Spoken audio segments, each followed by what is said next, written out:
Bonjour à tous frères et sœurs, on se retrouve pour une nouvelle vidéo qui a pour thème le sang dans la Bible.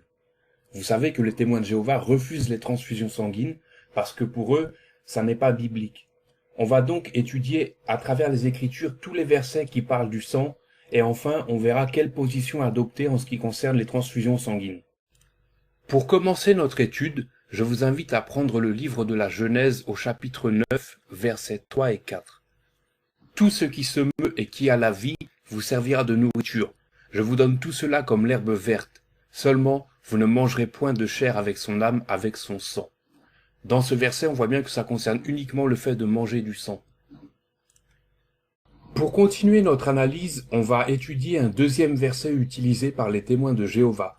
Pour cela, je vous invite à prendre le livre de Lévitique au chapitre 17 et au verset 14. Car l'âme de toute chair, c'est son sang qui est en elle. C'est pourquoi j'ai dit aux enfants d'Israël, vous ne mangerez le sang d'aucune chair, car l'âme de toute chair, c'est son sang, quiconque en mangera sera retranché. Encore une fois, dans ce verset, on voit bien que ça concerne uniquement le fait de manger du sang, on ne parle pas de transfusion sanguine.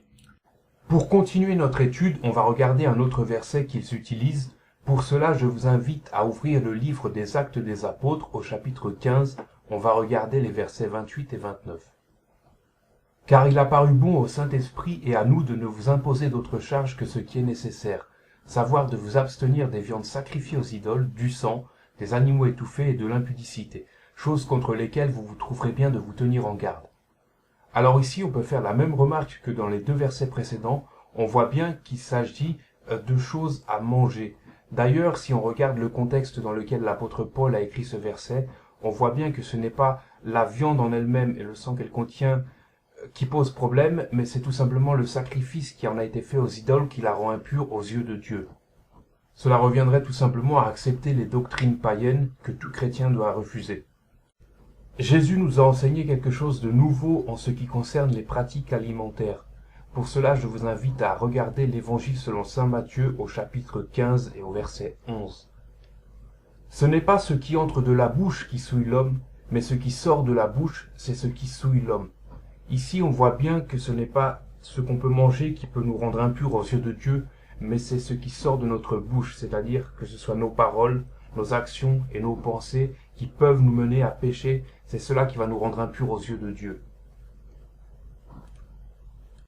Comme on a pu le voir, dans la Bible, les interdictions de sang sont uniquement des interdits alimentaires. D'ailleurs, Christ lui-même le dit, ce n'est pas ce qui entre dans la bouche de l'homme qui le souille, mais ce qui en sort.